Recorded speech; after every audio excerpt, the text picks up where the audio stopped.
Right, ఇదొకటే కాకుండా మరోవైపు నిన్న వచ్చినటువంటి జీవోలో సింగరేణి సీఎండీని కూడా మారుస్తూ నిర్ణయం తీసుకున్నారు. సో కృష్ణ భాస్కర్ ప్రస్తుతం ఆయన సింగరేణి ఇన్ఛార్జ్ సీఎండీగా ఉన్నారు. ఆయన్ని పూర్తి స్థాయిగా ఆ బాధ్యతల నుంచి తొలగించి ఆ బాధ్యతల్ని జ్యోతి బుద్ధ ప్రకాష్కి అప్పగించారు. దానికి సంబంధించి జీవోను కూడా చూస్తున్నారు మీరు. సింగరేణి సీఎండీకి సంబంధించినటువంటి నియామకానికి సంబంధించి జీవోను కూడా చూస్తున్నారు. So Jyoti Buddha Prakash, secretary to government SC development is transfer to the post of chairman and managing director Singareni collieries company. So D Krishna Bhaskar స్థానంలో ఈయనని అపాయింట్ చేశారు జ్యోతి బుద్ధ ప్రకాష్. సో మరిన్ని అప్డేట్స్ ప్రజల్ని మధు సిద్ధంగా ఉన్నారు. రైట్ మధు, సో జ్యోతి బుద్ధ ప్రకాష్ని పూర్తి స్థాయి సింగరేణి సీఎండీ బాధ్యతల్లో నియమిస్తూ ప్రభుత్వం ఉత్తర్వులు జారీ చేసింది. సో కృష్ణ భాస్కర్ వెళ్ళిన తర్వాత కృష్ణ భాస్కర్ ఇన్ఛార్జ్గా ఉన్నారు. బలరాం నాయక్ వెళ్ళిన తర్వాత పూర్తి స్థాయి సీఎండీ లేరు. సో ప్రజెంట్ జ్యోతి బుద్ధ ప్రకాష్ నియమించింది. సో దీనిపైన గవర్నమెంట్ ఎలా ఉండబోతోంది, ఎటువంటి యాక్షన్ తీసుకోబోతోంది, తర్వాత ఫర్దర్గా సింగరేణి అనేది ఇప్పుడు ఒక హాట్ టాపిక్. ఎందుకంటే ఒక 9 కోల్ బ్లాక్ అని, లేకపోతే సైట్ విజిటింగ్ సర్టిఫికెట్స్ అని రకరకాలు ఉండబోతున్నాయి. సో జ్యోతి బుద్ధ ప్రకాష్ సంబంధించి నియామకం పైన ఎటువంటి రియాక్షన్స్ వస్తూ ఉన్నాయి? ఎగ్జాక్ట్లీ ప్రభుత్వం యంత్రాంగంలో చాలా కీలకమైనటువంటి మార్పులు చేర్పులు చోటు చేసుకుంటూ ముందుకు వెళ్తా ఉంది. దాంట్లో మొన్నటి వరకు కృష్ణ భాస్కర్ ను అదనపు బాధలతో ఉన్నారు. ఆయన బలరాం వెళ్ళిపోయిన తర్వాత ప్రస్తుతం సీనియర్ ఐఏఎస్ అధికారి బుద్ధ ప్రకాష్ ను సింగరేణి కాలరీస్ కంపెనీ లిమిటెడ్ కి చైర్మన్ అండ్ మేనేజింగ్ డైరెక్టర్ గా నియమించడం జరిగింది. ప్రస్తుతం ఎస్సీ అభివృద్ధికి సంబంధించినటువంటి శాఖ కార్యదర్శిగా జ్యోతి బుద్ధ ప్రకాష్ కొనసాగుతా ఉన్నారు. దాంతో పాటు ఆయన ప్రస్తుతం ఇప్పుడు సింగరేణి కాలరీస్ కంపెనీ లిమిటెడ్ కి చైర్మన్ అండ్ మేనేజింగ్ డైరెక్టర్ గా నియామకం అయ్యారు. పూర్తి స్థాయి బాధ్యతలు తీసుకొనున్నారు త్వరలోనే. దీనిపైన ప్రత్యేకంగా దృష్టి పెట్టారు. కేవలం ఇక్కడే కాదు, ఇంకా కొంతమంది సీనియర్ ఐఏఎస్ అధికారులను సభ్యసాచిని తర్వాత ప్రస్తుతం ఉన్నటువంటి బాధ్యతలతో పాటు ఈ ఎస్సీ అభివృద్ధి శాఖ ప్రధాన కార్యదర్శిగా కమిషనర్ గా కూడా ఆయనకు అదనపు బాధ్యతలు అప్పగించారు. ఎందుకంటే బుద్ధ ప్రకాష్ ని Singareni chairman and managing director గా నియమించడంతో ఇంకా కొంతమంది కీలకమైనటువంటి అధికారులు కూడా బదిలీ అయ్యారు.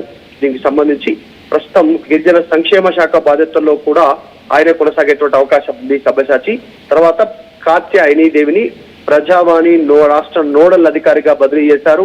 State finance corporation joint managing director గా కూడా కొనసాగేటువంటి అవకాశం ఉంది. సందీప్ కుమార్ సుల్తానియా ప్లానింగ్ విభాగంతో పాటు తెలంగాణ రిమోట్ సెన్సింగ్ అప్లికేషన్ పైన కూడా ఆయన పనిచేసేటువంటి అవకాశం ఉంది. ఇది ప్రధానంగా రైతు భరోసా కింద, రైతు బంధు కింద, రైతు భరోసా నిధులకు సంబంధించిన విషయమైన ప్రత్యేకంగా ఫోకస్ చేసే అవకాశం ఉంది. ఇంకొకటి కీలకంగా ప్రస్తుతం గత కొంతకాలంగా చర్చ జరుగుతా ఉంది. ఎందుకు సింగరేణికి సంబంధించి పూర్తి స్థాయి సీఎండీని నియమించలేకపోతున్నారు అనేటువంటి ప్రస్తుతం సీనియర్ ఐఏఎస్ అధికారి జ్యోతి బుద్ధ ప్రకాష్ ను నియమించడంతో ప్రభుత్వం తెలంగాణ రాష్ట్ర యంత్రాంగాల్లో కొన్ని కీలకమైన మార్పులు చేసుకుంటూ పోతున్నటువంటి విధానాన్ని ప్రస్తుతం చర్చ జరుగుతోంది. విధానం పైన ఇదంతా కూడా పరిపాలన సౌలభ్యం కోసం అధికారులను ఎప్పటికప్పుడు బదిలీ చేస్తూ వేగంగా పనులు చేయాలి, ముందుకు పోవాలి, అవినీతి ఆరోపణలు రాకుండా అనేటువంటి దానిపైన నిర్ణయం తీసుకుంటున్నారు అనేటువంటి చర్చ అయితే జరుగుతా ఉంది. సో వీటితో పాటు ఇంకా కొన్ని కీలకమైనటువంటి ఐఏఎస్ అధికారులు కూడా బదిలీ అయినటువంటి సిచ్యువేషన్, దివ్య దేవరాజన్ తర్వాత మయాంక్ మిఠల్ వీళ్ళంతా కూడా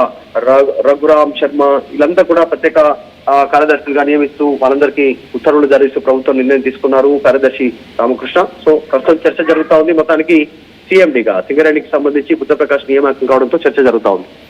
right, thank you Madhu. So మొత్తంగా సింగరేణి సీఎంగా ప్రస్తుతం ఇన్ఛార్జ్ బాధ్యతలను కృష్ణ భాస్కర్ స్థానంలో పూర్తి స్థాయి బాధ్యతల్ని బుద్ధ ప్రకాష్ నియమిస్తూ నేను తీసుకున్నారు జ్యోతి బుద్ధ ప్రకాష్.